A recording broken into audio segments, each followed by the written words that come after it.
For me, I always like to draw her with a playfulness. She's enthusiastic and kind of geeky about racing. So I would always draw her with this kind of intense smile. Like, yeah.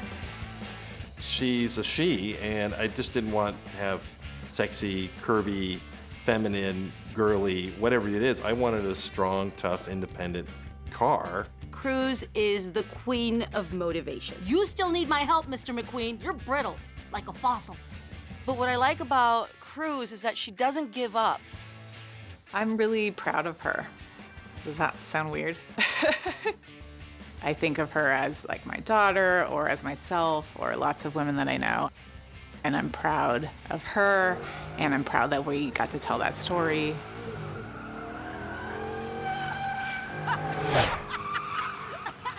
You know, I never really thought of it as, oh, well, she's a female asterisk character. I always thought, well, she's a character that's very interesting.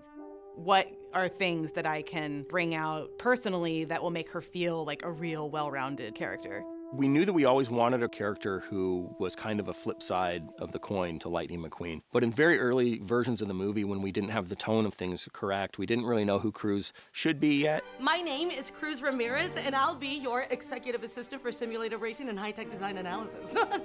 They made her kind of a computer whiz at first, and I didn't like that. Welcome to the XE28 Racing Simulator. Tap the G6-8 button, that locks you in.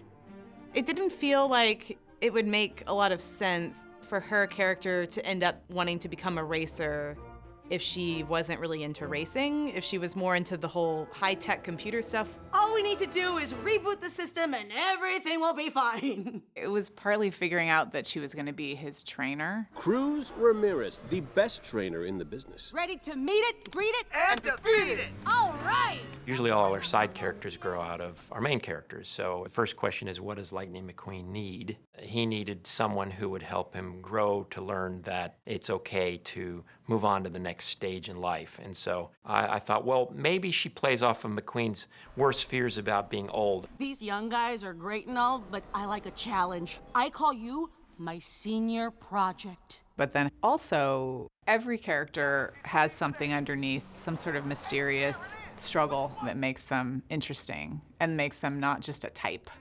There's this kind of automatic thing to make every girl character, especially in animation, be the tough girl or the kick-ass girl. That was a really interesting journey on this movie, was to think, like, why can we not tell a different girl story? I think there's a lot of pressure to make female characters very perfect and flawless, and I really wanted her to be flawed. I really wanted Cruz to have problems that she had to overcome. They say write what you know, and I don't want to sit around and create a character when I'm just guessing. So, we sat down and spent a lot of time talking with women around Pixar who are at the best at what they do, but they had to come through, male-dominated industry in ways that I wouldn't know anything about. I didn't know there were female racers back then. We had a story artist on the show named Louise Smythe. She told her story about coming to Pixar and feeling exactly like Cruz. You show up at Pixar for work on your first day and all these people are amazing artists. And I just started to feel like I wasn't good enough to really fit into the studio. And so I started to really be down on myself. It took a while, but getting used to just that's how everyone feels. And working on my skills helped me kind of come out of that funk that I was in. Some women had called out a specific line that was in the reels. What was it like for you when you showed up to your first race? How did you know you could do it? And he said, I don't know, I just never thought I couldn't. Basically that he had just never doubted himself, that had never come into his mind, and that lots of women and people had felt that feeling like they had so much self-doubt and they wished that they knew what it felt like not to have self-doubt. We decided to start working with the idea that Cruz's issue is her confidence. Not a racer, just a trainer. Go ahead and gun it. Oh, yeah. And then it was about creating a backstory that made sense. And Cristella's actual backstory was interesting to hear about. Cristela Alonso plays the voice of Cruz Ramirez. But Mr. Sterling sent me to work with you, so I'm gonna shadow you while Simon calls out your speed. I think the moment Cristela became the voice of Cruz, she really came to life. You stink, Mr. McQueen. What? Use that and stretch it out. Reach for your lunch. Reach for your lunch. When you have a personality that is that big in real life, it's silly to just not grab onto it and just try and put that into the character. Note to self, more of that. A lot of what ended up in Cruz's character was inspired by Cristela and her own personal stories. The only thing I ever really wanted was to be a racer. I grew up in a border town in South Texas, and I was in love with stand-up my entire life. And everyone around me would say, oh, that's such a silly dream.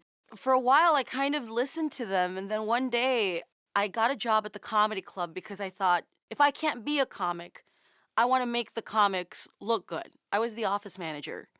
And when I started doing stand-up, people didn't take me serious because they saw me as an office manager. I tried for years to become a racer. It was the one thing I wanted more than anything. It was my one shot, and I didn't take it. I think this scene is very powerful because she's finally speaking her truth, and is a moment where you see the real Cruz, the Cruz that she doesn't show the world. That was probably key in terms of Cruz's dream, was just going into the acting room, closing the door, and just being quiet for a while, and just playing the dialogue. What was it like for you? And putting yourself in that situation. I wish I knew what that felt like. I wish I knew what that felt like. The beauty of that sequence is that anyone can relate to feeling like you don't belong, to feeling like you're out of place.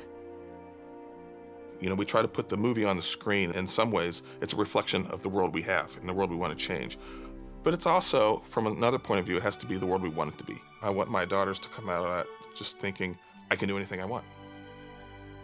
She ends up being a kick-ass character. And just acknowledging that confidence is a thing that lots of people struggle with is valuable, especially if that character then can sort of take the next step and push past it.